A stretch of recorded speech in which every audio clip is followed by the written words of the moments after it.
Hola, buenos días. Bienvenidos a nuestro quinto programa de Legal TV. Soy Gala Sánchez, abogada y socia de Estudi Jurídic desde hace más de 16 años.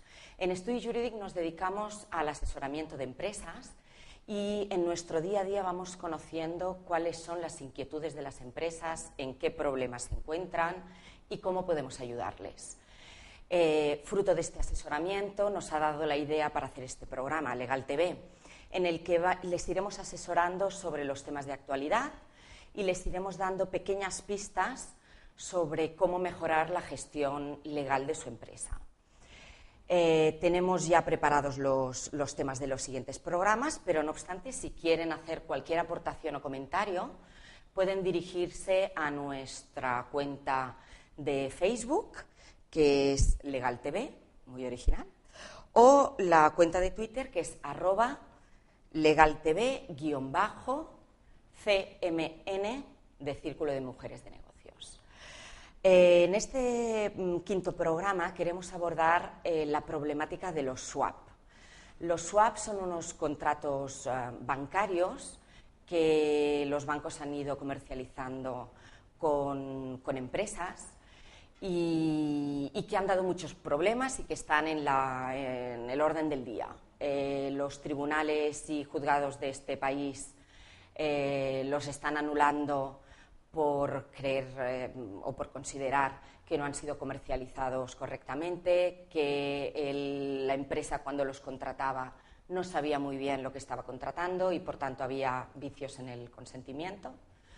Pero en general el programa de hoy se referirá a los contratos bancarios, centrados más en los swaps, pero también hablaremos de la normativa MiFID, a la que están obligadas las entidades bancarias a cumplir, y a los distintos abusos que están cometiendo últimamente los bancos con particulares y con empresas. Para este tema hemos invitado a un experto en la materia, Bernat Dotú-Guri. Bienvenido, Bernat. Hola, gracias días. por venir a nuestro programa. Gracias. Bernat lleva más de 14 años ejerciendo como abogado y es especialista en Derecho Civil y en Derecho Bancario. És socio de Dotú Duc Advocats Associats, bufete que viene ejerciendo desde hace más de 50 años. Uno de los socios del despacho fue abogado en jefe de una importante entidad bancaria de este país y de ahí su gran especialización en Derecho Bancario. Antes de entrar en materia, vamos a ir a unos breves consejos publicitarios. Hasta ahora. En momentos como este, entiendo a mi padre cuando quería pasar más tiempo conmigo. En La Caixa seguimos creyendo que estar a tu lado nos llevará muy lejos. Ayer, hoy y siempre. Nuestros valores no cambian. La Caixa, tú eres la estrella. Que estàs fent un servei públic. En el cas del polític és un servei a la comunitat. En el cas del funcionari és un servei públic. Él ocupa el puesto de delegado territorial de la ONCE en Cataluña desde hace poco tiempo, en sustitución de Teresa Palaí, que además... En canvi, per exemple, ens estan una mica els accidents de trànsit. Estem notant que la gent està una mica més estressada, que a vegades pel fet de canviar d'autopista de Us trobeu al seleccionable a FOC per una persona nova a l'empresa. Com encara aquesta persona... De demanar que hi ha moltíssimes comunitats que són receptores d'aquesta solidaritat que ha tingut sempre a Catalunya, que poden... Competentes, professionalmente.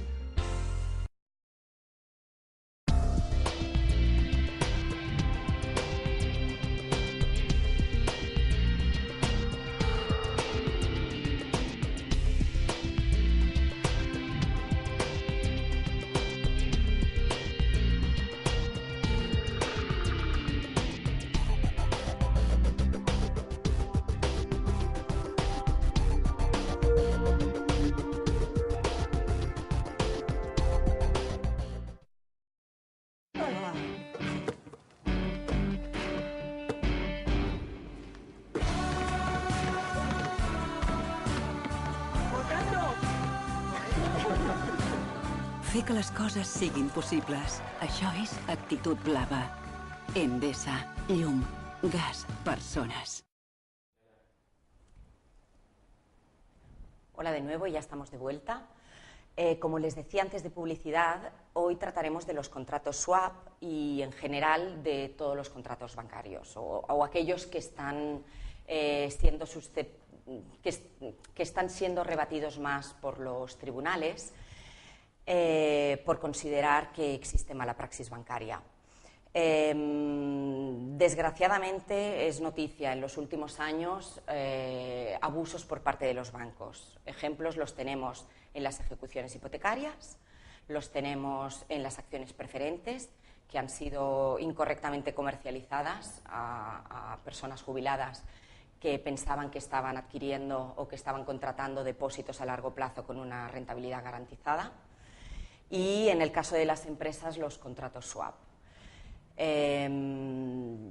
Los juzgados han estimado últimamente que ha habido una mala praxis, no tanto por los productos en sí, sino porque no iban dirigidos al público correcto y porque en su manera de comercializarlos se han cometido abusos. Además, hay que pensar que muchas veces estos contratos se han comercializado por parte del banco abusando de su situación de superioridad, porque ellos tienen unos contratos que están hechos por su departamento jurídico y que están revisados, y el particular no tiene posibilidad de modificarlos. Además, han abusado de la confianza con el cliente. Muchas veces el cliente lo es desde hace un largo periodo de tiempo y firma por la confianza que tiene con esa entidad bancaria. ¿Qué es lo que podemos hacer ante este tipo de abusos? Pues para saberlo hemos invitado hoy a Bernat Tuguri, abogado especializado en derecho privado y en derecho bancario, quien esperemos que nos dé 4 pistas de cómo tenemos que actuar. Muchísimas gracias, Bernat, por acudir a este programa. Buenos días.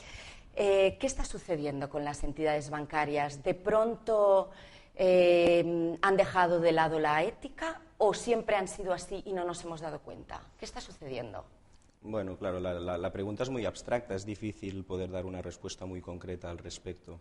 Yo creo que, las entidades bancarias, vaya por delante que nosotros, como bien has comentado tú, uno de los socios fundadores de nuestro despacho fue abogado jefe de una entidad bancaria de este país, es decir, que hemos estado en los dos lados de la cortina, ¿no? Tanto a favor de particulares, de empresas, etcétera, como a favor de bancos y llevando temas para ellos.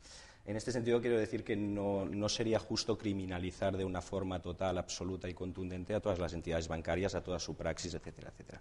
Sí que es cierto, de todas formas, que de unos años para aquí han entrado, debido, yo creo también, quizá a la globalización de la economía, una serie de productos financieros categorizados por la normativa MiFID, que supongo que después entraremos sí, en ella, que vienen categorizados como productos complejos y de alto riesgo. Estos productos son productos que requieren evidentemente de un conocimiento financiero, incluso de un cierto conocimiento de matemática financiera, es decir, son productos de un nivel de conocimiento muy alto, que lo que ocurre cuando se comercializan por parte de las entidades bancarias no se tiene en cuenta todo esto y se comercializan y se dirigen a público y a personas, ya no solo, como tú has dicho en el caso concreto de los swaps, a empresas, sino que nos hemos encontrado y nos encontramos que incluso se han comercializado swaps a particulares, ya no solo a empresas. Con lo cual nos encontramos ante un producto categorizado de alto nivel, de nivel complejo, donde se requieren unos conocimientos importantes que se dirigen a un público que no es el adecuado y además con unos contratos, un clausulado que no es el correcto y de una forma que no es la correcta. Es decir, yo creo que por eso estalla en algún momento pues este conflicto con la banca respecto de estos productos. Sí, o sea, es más un problema de comercialización, de dirigirlo a un público que no es el adecuado. Exactamente. Las acciones preferentes en sí no son ni buenas ni malas, simplemente no es el producto adecuado para un jubilado que quiere tener un rinconcito del que poder ir. Correcto. Es decir, las acciones preferentes es un producto que hoy no trataremos tanto, pero efectivamente es un producto que no tiene por qué no poderse comercializar siempre y cuando esté dirigido dirigido al público y al personal que esté capacitado para entenderlo y para llevar a cabo estas inversiones. Y en cuanto al swap, exactamente lo mismo, es decir, el swap es un producto, el swap es una permuta financiera de tipo de interés, esta es la definición de swap básica, permuta financiera de tipo de interés, que como contrato autónomo es un producto absolutamente especulativo, pero en los inicios de los swaps se utilizaban los swaps porque lo que buscaba la persona que contrataba un swap o las partes que intervenían en un swap, porque no deja de ser un contrato privado y que por lo tanto hay dos partes que intervienen, lo que buscaban era una estabilización ante la posible subida de tipos de interés. Es decir, que en función de la fluctuación que pudiera tener el tipo de interés al que iba referenciado el producto, ¿de acuerdo? Lo que buscábamos era unos límites que me aseguraban que nunca podría, o sea, dentro de estos límites sería mi coste financiero ante estas subidas de tipo de interés. Lo que ocurre es que cuando se vinculan a según qué productos, y luego entraremos, supongo, y hablaremos del tema, es cuando hace que este producto no sea válido o no sea correcto y no se comercialice adecuadamente. Es decir, para nuestro público, para que pueda entender lo que es un swap es un contrato por el cual se dice a la empresa, en este caso a la empresa, porque ¿conocemos algún swap que se haya vendido a particulares? También. Lo cual, evidentemente, tal como se han comercializado, es real. Aquí sí que la mala praxis bancaria es abrumadora. De hecho, prácticamente la totalidad de sentencias que existentes, tanto de tribunales de instancia como de audiencias provinciales, no tenemos aún ninguna sentencia del Tribunal Supremo, aunque sabemos que por cuantía han entrado ya algunos temas swap que están a la espera de sentencia en el Tribunal Supremo, pero evidentemente en casos de particulares es un producto práctico. Tendría que ser un caso muy concreto y muy bien comercializado para que sea un producto adecuado. Además es que el contrato swap, no sé si nuestros espectadores han sido víctima de alguno de ellos, son unos contratos muy complejos, cuesta muchísimo entenderlos. Hay una terminología que es muy difícil de entender, o sea, una persona con un nivel... bueno, en el despacho somos abogados y nos ha costado mucho entenderlo.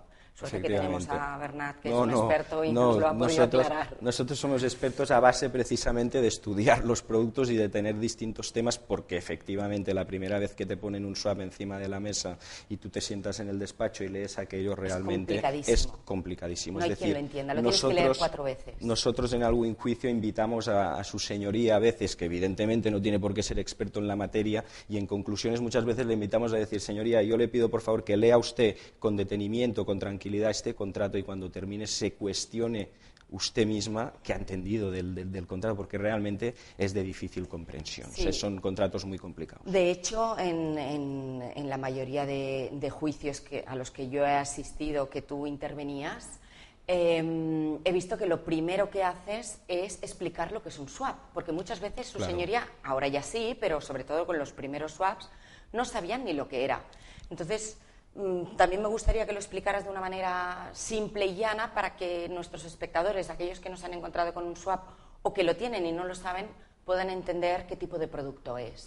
Es decir, yo antes he hecho una definición de swap que es la que es decir, un swap es una permuta financiera de tipo de interés. Para que la gente nos entienda, lo que se hace es dos partes, un contrato siempre tiene dos partes lo que hacen es fijan ficticiamente, cuando digo ficticiamente es que no se desembolsa ningún tipo de dinero, un valor nocional. Pongamos, por ejemplo, los ejemplos normalmente son más gráficos y la gente lo puede entender mejor, que fijamos sobre un swap un valor nocional de 1.000.000 de euros, por ejemplo.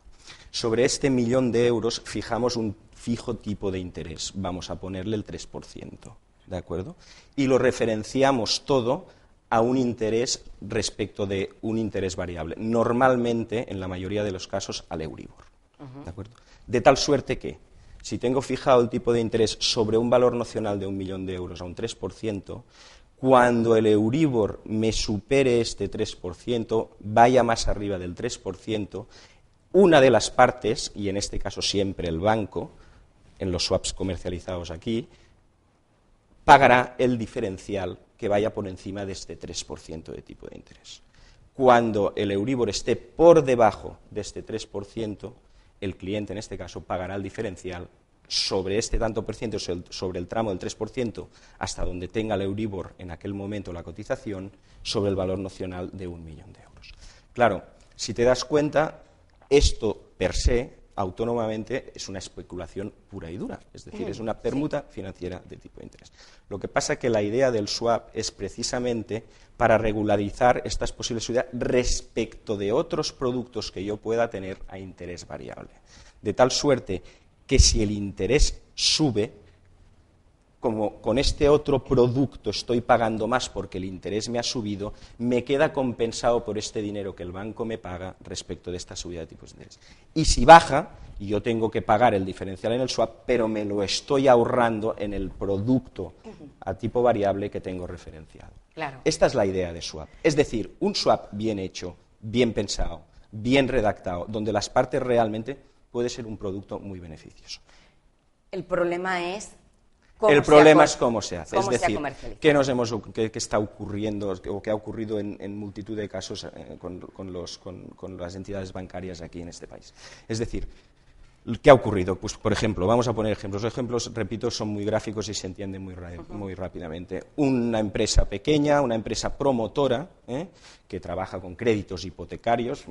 Crédito hipotecario es un producto absolutamente conocido por todo el mundo, no tiene ninguna complicación, categorizado por la normativa MiFID como un producto sencillo, no complejo y de alto riesgo como el swap propiamente, pues se encontraba que cuando iba a pedir una hipoteca o a hacer una renovación de un crédito promotor o a hacer una división horizontal de una obra y por lo tanto tenía que repartir las cargas hipotecarias, el banco le decía, oye, lo siento, pero me tienes que firmar un producto, que era el swap, y le decía, pero no te preocupes, porque esto lo que te va a hacer es una protección ante las subidas de tipo de interés. Únicamente subidas. Normalmente la información era sesgada, es decir, solo le hablaban sobre la posible subida de tipo de interés. Nadie le explicaba que si el tipo de interés bajaba, pues evidentemente pues el coste que tendría sería muy importante. Pero además, aunque se le hubiera explicado si hubiera estado bien hecho, como antes hemos explicado, iba apoyado con un crédito hipotecario en este caso, que podría resultar que se compensara lo que esto me cuesta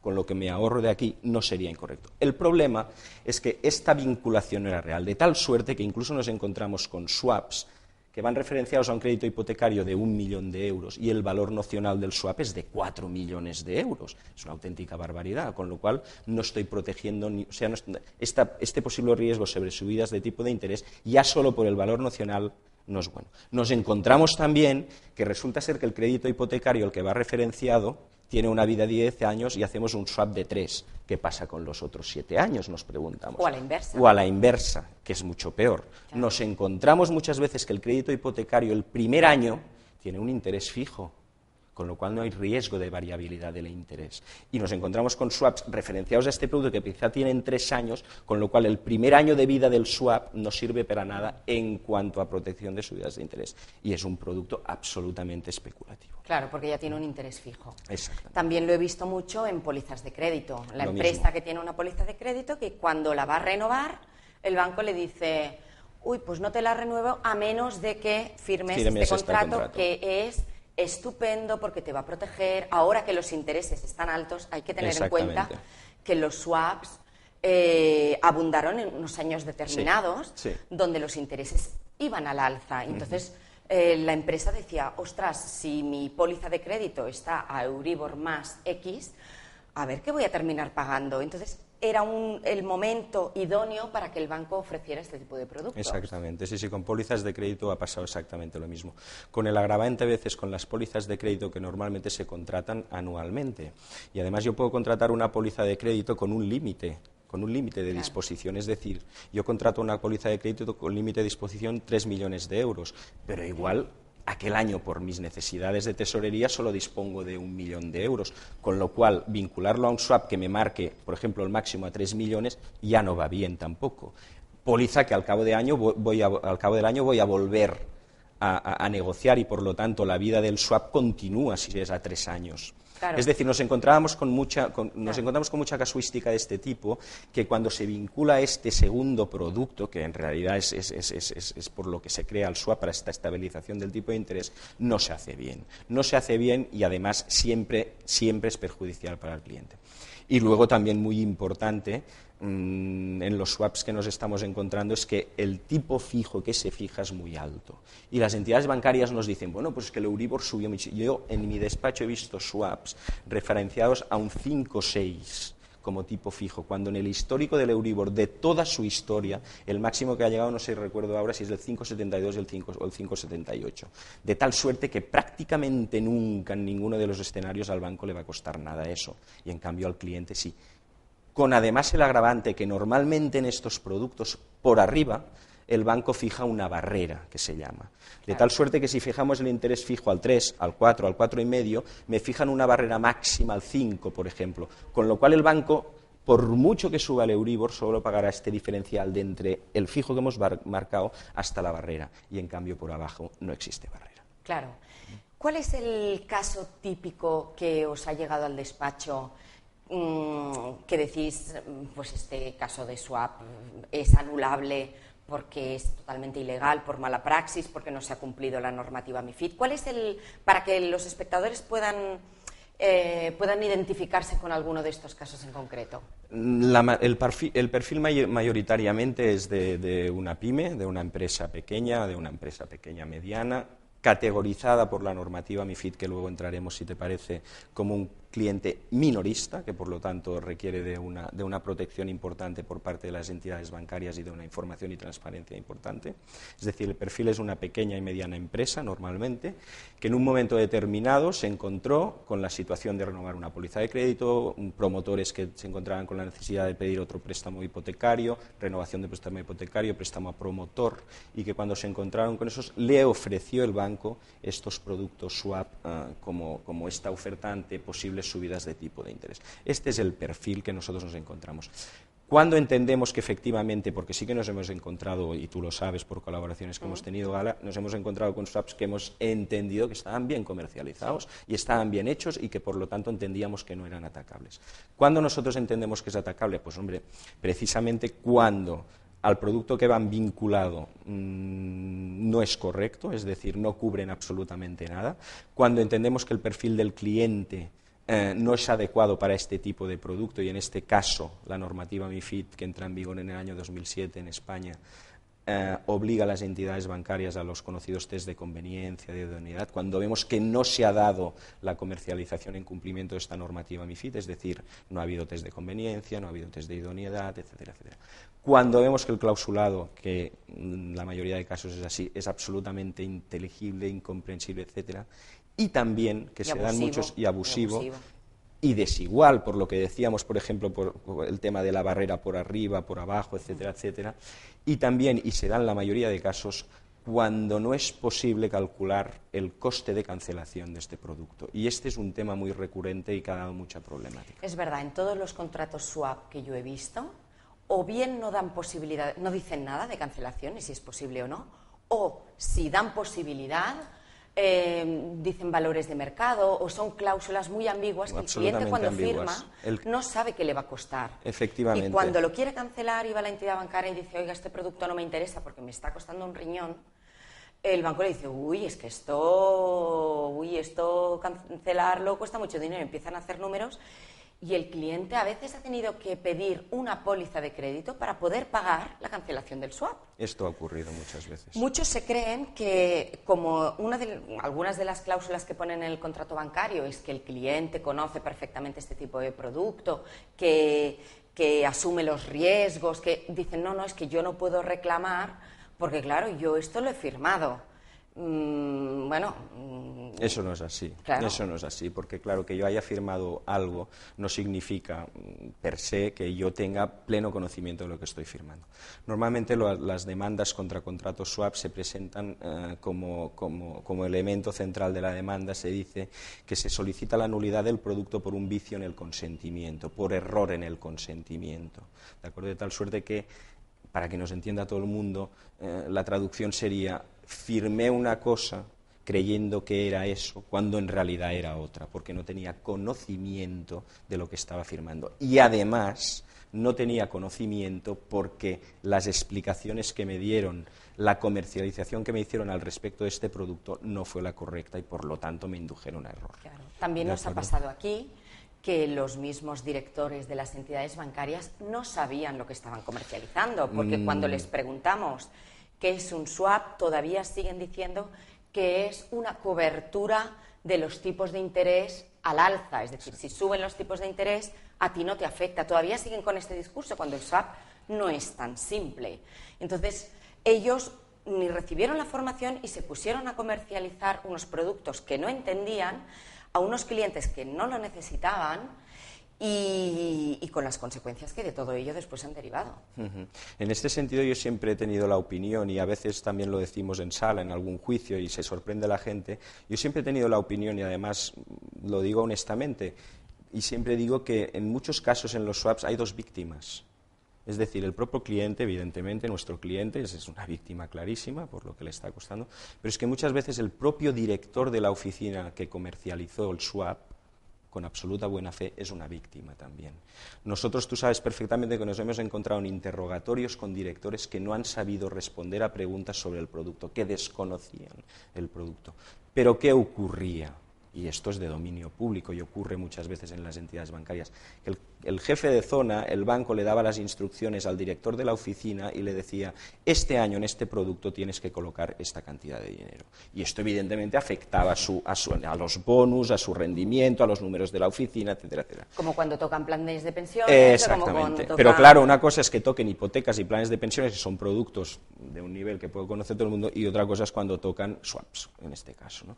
Y nos encontramos que muchos directores realmente comercializaban eso sin saber, sin tener prácticamente ni idea de lo que era, como la mayoría de la gente, no tenían la obligación de conocerlo. Incluso, y no vamos a dar nombres evidentemente, pero sabemos que hay una entidad bancaria en este país que tuvo un conflicto interno importante porque hubo una serie de directores de oficina que se negaron a comercializar este producto a clientes de este tipo, de toda la vida, porque decían, ¿cómo voy a venderle yo esto a esta gente si me parece que no es un producto correcto? Si se trata de una empresa grande que tienen a un financiero en plantilla que sabe de este producto, los riesgos y que lo puede negociar. Tú has hablado al principio y lo has dicho muy bien, estos son contratos redactados por el banco, es decir, son lo que se conoce como contratos de adhesión. El cliente no modifica absolutamente nada. El contrato viene hecho y lo firmas o no lo firmas. Como contrato lentejas, o lo tomas o lo dejas. Efectivamente. Sí. Claro, esto es muy distinto. Si yo hago un swap, una empresa, una gran multinacional, hace un swap con una entidad bancaria y su director financiero, sus abogados lo diseñan, lo hablan, lo negocian, lo pactan, parece correcto. Puede ser un swap, como decía al principio, bien hecho y que realmente puede llevar a una estabilización ante posibles subidas de tipo de interés, pero en este caso no. Claro, el problema es que si muchas de las empresas que firmaron el contrato swap hubieran sabido lo que están firmando, no lo hubieran firmado jamás de la vida. Y ahí está el vicio del consentimiento y, por tanto, la causa de nulidad del contrato. Es decir, normalmente son clientes que en su vida han trabajado con productos especulativos, en su vida han jugado en bolsa, en su vida es la primera vez que se encuentran ante esto y que cuando ven exactamente lo que les ocurre es cuando dicen, bueno, pero ¿esto qué es? ¿Cómo me puede salir de ahí? Exactamente. Y cuando dicen, si hubiera sabido esto, de ninguna de las maneras lo hubiera firmado. Tienen además normalmente los contratos swap, no todos, pero en muchos casos, que es algo inaudito, ejemplos. ¿Has visto tú en alguna hipoteca un ejemplo? ¿Has visto tú en alguna póliza de crédito un ejemplo, un escenario posible? Los swaps los tienen. Pero son escenarios que normalmente inducen también a error, porque en el caso que toca pagar al cliente es en el mejor de los casos o en el menos peor de los casos para él. Claro. El ejemplo nunca dice cómo ha ocurrido. Si baja el Euribor 3 puntos, un swap de valor nocional 3 millones de euros te puede llegar a costar hasta 280.000 euros. El ejemplo no dice eso. El ejemplo siempre es de caso. Y en cambio el banco prácticamente siempre a la máxima. Sí. Con lo cual son ejemplos que también inducen a error. Es más, yo tengo la teoría que en algún caso podemos hablar incluso de dolo. Sí, alguno ha sido comercializado con mala fe. Además, da la casualidad que todos los swaps se comercializaron, los que yo he visto entre el año 2006-2008, cuando los tipos de interés estaban altos, y el cliente los primeros meses dice, ostras, qué buen negocio que he hecho, porque cada mes me abonan un importe en mi cuenta corriente. Efectivamente. Dice, pues ostras, sí que he hecho buen negocio. No, más que bien negocio, el cliente decía, me han asesorado muy bien, porque además lo que decíamos, sí que es cierto que estoy pagando más del crédito hipotecario, de los intereses de la póliza de crédito, pero más o menos lo voy compensando con lo que el banco me está. Con lo cual el cliente decía, efectivamente es lo que me explicaron. ¿Qué ocurre cuando hay la gran caída de los tipos de interés? Que empiezan a venir unas liquidaciones negativas que además, si las positivas eran de 300 euros al mes, 400 al trimestre, etc., las negativas empiezan a ser de 4.000, de 5.000, de 10.000, cuando son anuales. Yo he visto liquidaciones de 170.000 euros. Claro, prima facie ya ante un juez decir, oiga, a mí me vendieron esto como una protección sobre subidas de interés y en un año me ha costado 180.000 euros. Sí. Claro, los jueces, los tribunales de entrada dicen, bueno, vamos a ver qué ha ocurrido aquí. Y cuando lo quiero cancelar, me dicen que me cuesta 300.000 euros que no tengo. Cancelación que no puedo calcular de ninguna de las maneras. Claro. Porque además, normalmente con el swap se firma el contrato marco de operaciones financieras al que hace referencia el swap en muchos aspectos. Y en el contrato marco de operaciones financieras muchas veces nos hablan de vencimiento anticipado del producto. Y no es lo mismo el vencimiento anticipado de un producto que la cancelación anticipada de un producto, porque el vencimiento necesita de una causa. La cancelación es simplemente la voluntad de una de las partes. Y eso no viene regulado en ningún sitio. Claro. Antes estábamos hablando de la normativa MiFID y que los bancos en la comercialización de muchos productos iba a decir una barbaridad, pero bueno, no están haciendo caso omiso a esta normativa.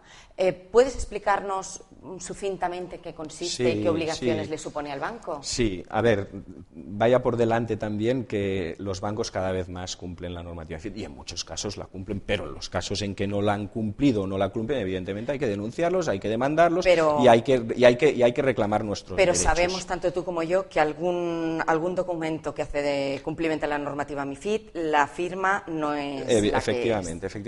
Han habido muchos casos. Yo incluso me he encontrado en swaps que documentos que la normativa MiFID obligaban a tener se envían posteriormente para que se hagan, etcétera. Sí. Triquiñuelas como en todas partes y como en todo. Pero quiero decir que la normativa MiFID sí que es cierto que los bancos cada vez la cumplen más, tienen unos protocolos ya actualmente de actuación para el cumplimiento de la misma, etcétera, etcétera.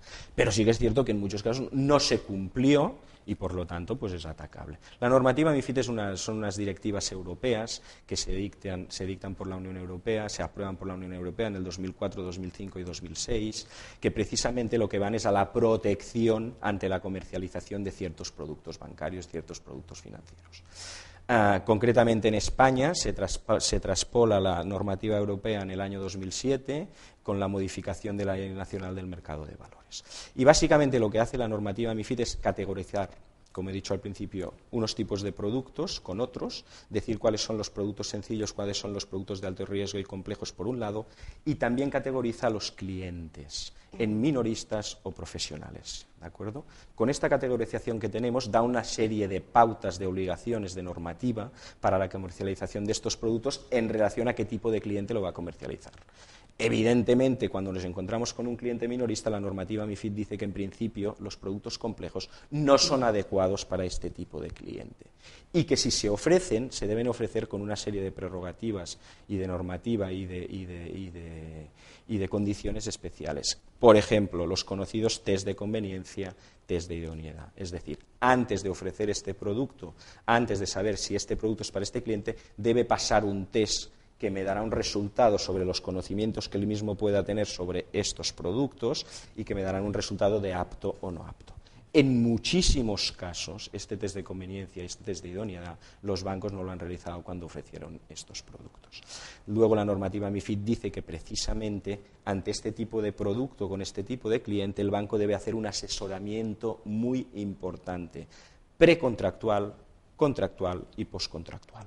Es decir, tiene que explicar muy bien al cliente qué producto está contratando, cuáles son sus consecuencias y qué problemas o riesgos pueda tener, extremo que tampoco se daba. Es más, el propio clausulado de los swaps, como tú has dicho, cuando introduce cláusulas que dice el cliente por su cuenta conoce el riesgo, el banco en nada asesorado al cliente, esto entra en clara contradicción con la propia normativa MiFID. Por lo tanto, son cláusulas que no tienen mayor valor.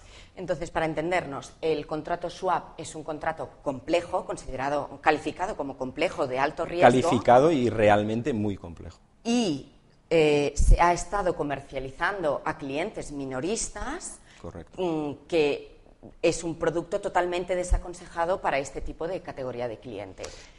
En principio es desaconsejable. Puede haber algún caso en que pueda ser aconsejable, y tú y yo lo sabes, también hemos visto algún swap donde decimos no estaba bien hecho, porque realmente el banco se ha cuidado de proteger los intereses, se ha cuidado de que en relación al producto que iba, realmente sea una estabilización ante posibles subidas de tipo de interés.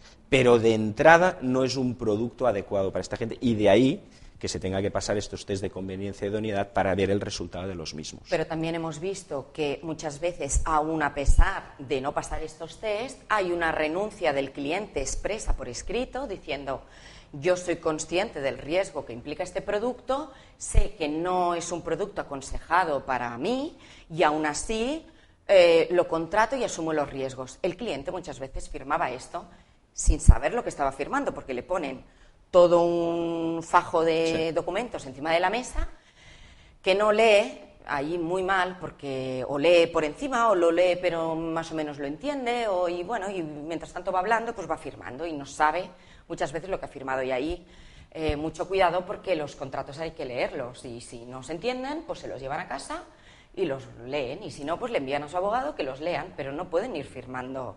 Sí, esto es lo que ha ocurrido muchas veces. Riño muchas veces a los clientes pues que no pueden firmar este tipo de contratos. Sí, lo que pasa es que normalmente era basado en la confianza que tenían con la entidad bancaria, es decir, era la entidad bancaria con la que habían trabajado toda la vida, les había ido bien, habían tenido una buena relación, están considerados normalmente clientes preferentes, es decir, si había un descubierto no te preocupes, que esto lo arreglamos, y lo arreglaban, con lo cual también ahí, en el caso de swaps, cuando decían, oye, pero es que aquí pone que si baja, yo igual tendré... Tú no te preocupes, hombre, de la misma forma que hemos arreglado aquí, tampoco va a pasar. Esto se había dado muchísimas veces. A mí hay una cosa que, ahora fuera un poco off the record, hay una cosa que me hace mucha gracia, que es cuando la gente se compra un coche, miran la ficha técnica, miran no sé qué, preguntan, comparan, lo prueban. Cuando firman un swap, y quien dice swap dice tantísimos otros contratos, que a veces se ponen en juego millones de euros, pues sí, esto es un se tema, lo leen en diagonal. Y yo hay algo que no puedo entender. Es un tema educativo que además normalmente nosotros decimos, los abogados decimos, el abogado no está para solucionar el problema, sino que está para impedirlo. Es decir, claro, la visita al abogado como al médico a nivel preventivo, porque además nosotros sabemos, no sabemos, lo hacemos mejor, lo hacemos peor, pero milagros no hacemos. A veces te encuentras con temas que dices, chico o chica, yo no puedo hacer nada. Como norma, si hubieras venido antes, quizás claro, sí, pero ahora... Como norma yo siempre digo, no firme nada que no entienda. Esto sería lo ideal. No firme nada que no entienda. Pasa la gente... Es que no termine de entender bien lo que... Pues no firme, lléveselo a su casa, no le pasa nada si no lo firma hoy. Eso sería lo ideal o lo aconsejable, y la gente...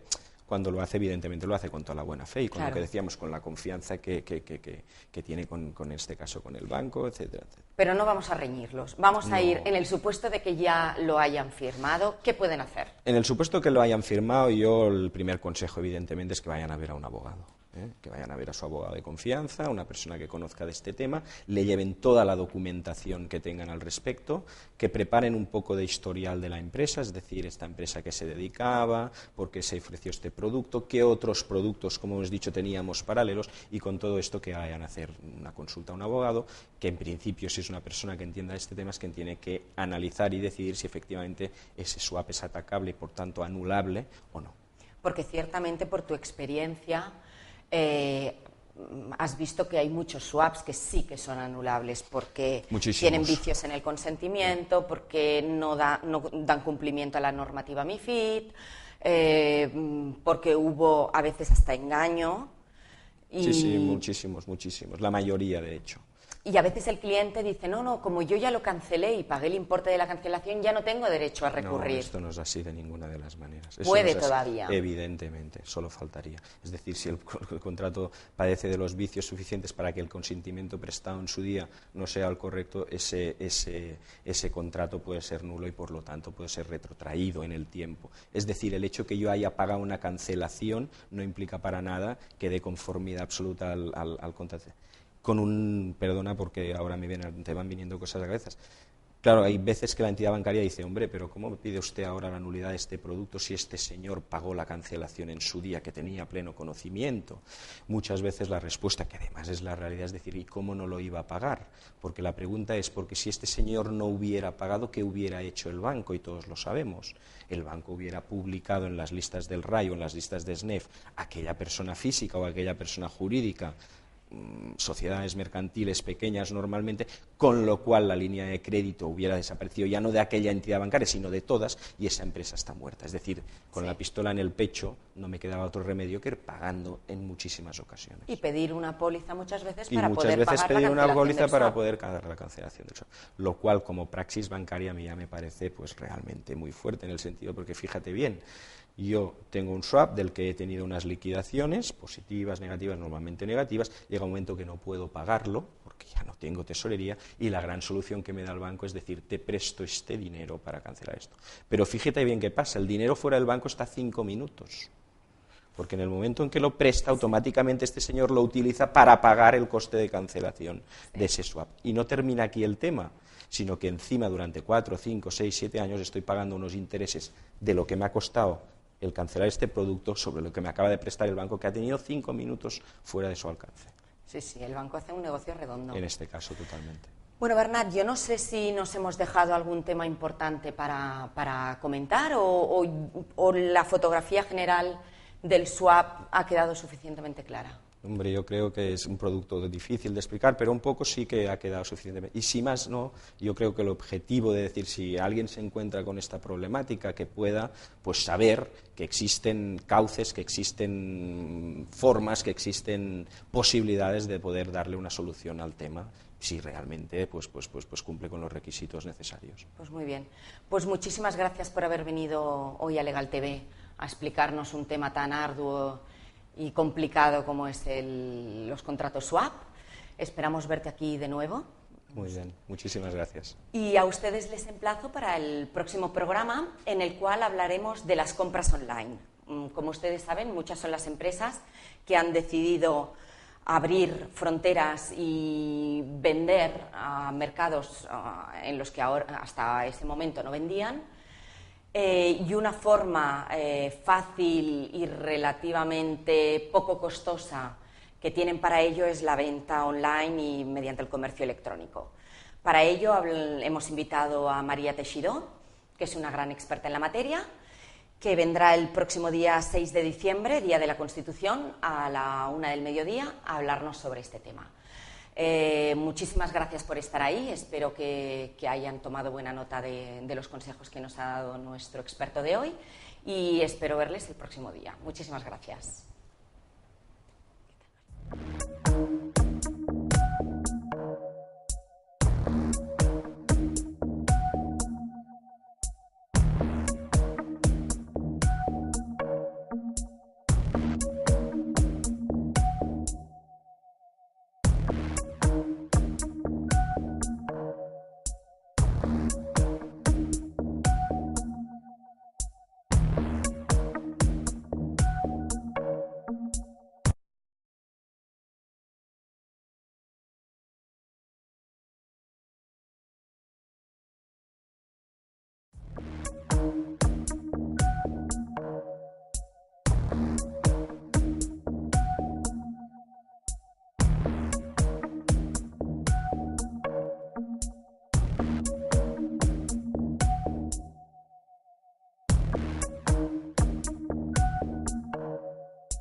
Hola, buenos días. Bienvenidos a nuestro quinto programa de Legal TV.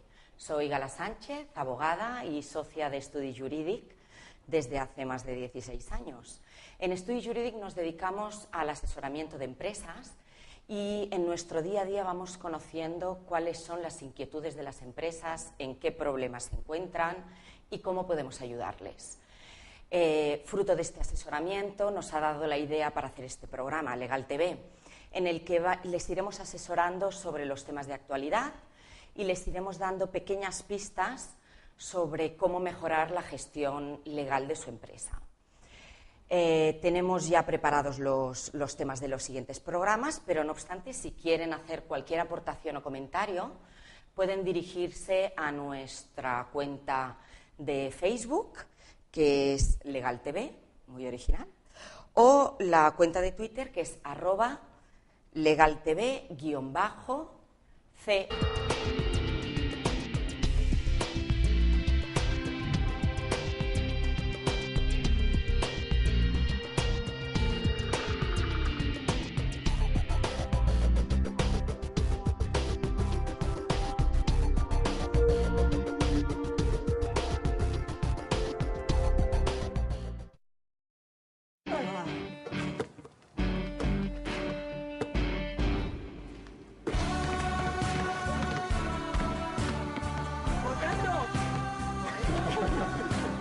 Fer que les coses siguin possibles. Això és Actitud Blava. Endesa, llum, gas, persones. Hola de nuevo, ya estamos de vuelta. Como les decía antes de publicidad, hoy trataremos de los contratos swap y en general de todos los contratos bancarios o aquellos que están siendo rebatidos más por los tribunales por considerar que existe mala praxis bancaria.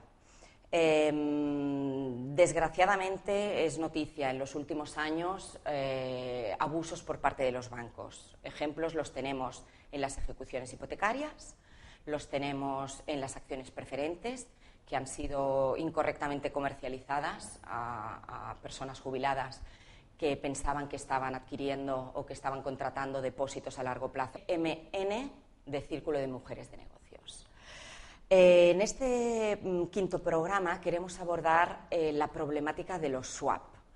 Los swap son unos contratos bancarios que los bancos han ido comercializando con empresas y que han dado muchos problemas y que están en el orden del día. Los tribunales y juzgados de este país los están anulando por creer o por considerar que no han sido comercializados correctamente, que la empresa cuando los contrataba no sabía muy bien lo que estaba contratando y por tanto había vicios en el consentimiento. Pero en general el programa de hoy se referirá a los contratos bancarios centrados más en los swaps, pero también hablaremos de la normativa MiFID a la que están obligadas las entidades bancarias a cumplir y a los distintos abusos que están cometiendo últimamente los bancos con particulares y con empresas. Para este tema hemos invitado a un experto en la materia, Bernat Dotú-Guri.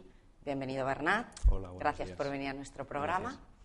Bernat lleva más de 14 años ejerciendo como abogado y es especialista en Derecho Civil y en Derecho Bancario.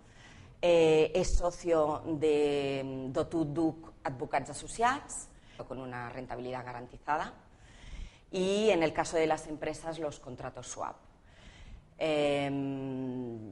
Los juzgados han estimado últimamente que ha habido una mala praxis, no tanto por los productos en sí, sino porque no iban dirigidos al público correcto y porque en su manera de comercializarlos se han cometido abusos. Además, hay que pensar que muchas veces estos contratos se han comercializado por parte del banco abusando de su situación de superioridad, porque ellos tienen unos contratos que están hechos por su departamento jurídico y que están revisados y el particular no tiene posibilidad de modificarlos. Además, han abusado de la confianza con el cliente, muchas veces el cliente lo es desde hace un largo periodo de tiempo y firma por la confianza que tiene con esa entidad bancaria.